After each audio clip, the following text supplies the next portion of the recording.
from Angel DAO, and today I'm going to demo Shopkeepr, which is our ETH New York 2022 hackathon project that we submitted. Big shout out to the rest of the guys on the team. We'll leave a link in to their profiles. Shopkeepr is a lazy minting application built on Seaport. Seaport is the latest OpenSea contract, and it also features whitelisted minting via zones. So what does that mean? Basically, lazy minting is already supported on OpenSea's old Wyvern contract. It's a functionality where NFT creators can create NFT collections without paying any gas fees up front. And the way that works is basically the metadata is stored off chain until the first mint, and then the actual mint occurs when the buyer buys the NFT for the first time. So we implemented that on Seaport. The purpose is basically democratize access to NFT creation, reduce friction for starting new collections, and then whitelisted zones will basically allow for Merkletree whitelisting for gated NFT drops. So go ahead and connect our wallet. This is running on Rinkeby. Okay, so there's basically two interfaces here. You have browse available NFTs. Now, all of the NFTs that you see here are not actually minted on chain, and they only get minted on chain when a buyer comes and buys them. And so these are NFTs that are actually minted on chain. So okay, so now we're going to go to the creator screen. So this will be a screen that will be shown to creators when they want to create an NFT with lazy minting for free. They will input all of the metadata. For now, we're just using this one monkey with a cowboy hat metadata because that's not the purpose of the project to do a bunch of metadata. So we're going to go ahead and create. And so what this does is this creates a Seaport advanced order. What that allows is basically partial fulfillment, and the order consists of an offer and a consideration. And this is just Seaport terminology. So the offer is what the seller is exchanging, and the consideration is what the seller is receiving. So the offer in this case is the NFT, and then the consideration is a certain price in Ethereum. In this case, it's 0.01 ETH on Rinkeby. And yeah, let's go ahead and sign it. And the cool thing is this NFT and the offer doesn't exist yet. So it's kind of a hack where we create the Seaport order for an NFT that doesn't exist, and then the user is going to go ahead and mint the NFT, then execute the order. So, but for now, let's just create the order, and that's it. So now that signature, that order is going to be stored in our database. If it was on OpenSea's front end, it would be stored in their database, and then how it works is when a user wants to buy the NFT and they go to a page to buy this NFT, OpenSea's server is going to send that order to the client so that the user can execute the order from their browser.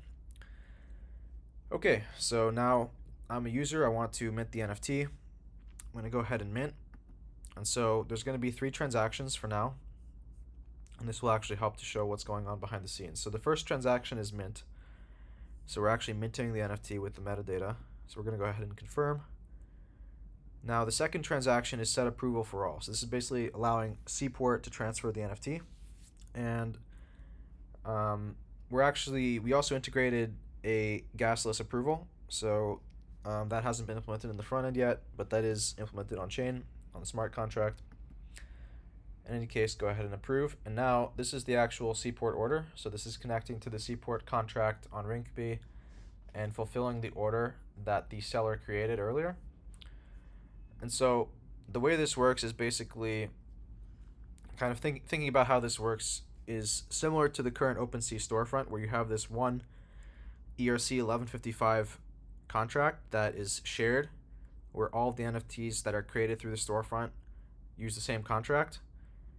And the cool thing is, I as a user, there's no permission stopping me from minting the NFT. Like anybody, I can go mint NFT number 555675 whatever from the storefront, but that NFT doesn't have any meaning and isn't recognized in browsers. It doesn't have any provenance until you execute the Seaport order. And the Seaport order, which again was generated before the NFT even existed or was minted, contains the provenance. It contains, who the seller is, how much the seller got. The order itself has to be approved by the seller. It's signed by the seller, so you know that it's you know it's 100% legit order. And let's see if this went through. So okay, so now we're gonna reload. You'll see we should have another monkey NFT. So right now, just to keep track, we have 6. So we'll go ahead and reload, connect our wallet, and yeah, we have another monkey NFT. So that's how it works. Behind the scenes, we can look at the contracts a little bit. So first of all, this is a contract that we didn't implement in the marketplace. This is a zone, and so zones are a new concept with Seaport. It's basically it's kind of like a middleware in the order where you have this function is valid order including extra data, or also the is valid order function, and this basically just takes the order data and some extra data, and then it's a read-only pure function or view function that says either this order is valid or not valid. And so in this case, you can see that we've implemented the Merkletree, Merkle proof verifying functionality to allow for NFT whitelist with Merkletree hashes, so and proofs. So yeah, that's basically how it works. We have the Merkle proof, the Merkle root, and we're gonna check if the user is whitelisted. So that's that.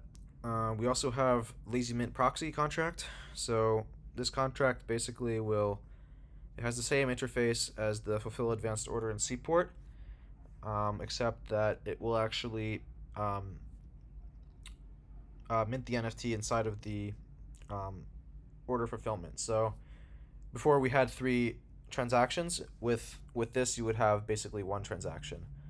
And fulfill an order with permit is basically using an EIP 712 permit all functionality to skip the approval process. So this saves more gas, and basically with this function, you can just call one function once, mint the NFT, approve the NFT for Seaport to transfer, and fulfill the order all in one transaction. And if part of the order doesn't get fulfilled, like let's say if the sale isn't approved, maybe somebody forged the signature or put a signature that doesn't work, then the order will revert. So or everything will revert basically. So yeah, that's our proxy contract. Then we also have just a storefront.sol. So this is an 1155 with the EIP 712 permit all, which we coded. And basically, again, this will save gas fees by just allowing like a one-time permit all with the signature. So that's our Hackathon project. Really enjoyed ETH New York. It was an awesome time, and hope this is useful. If you're building on Seaport, feel free to check out our GitHub repo, ETH Angel DAO /ETH New York. Thanks, guys.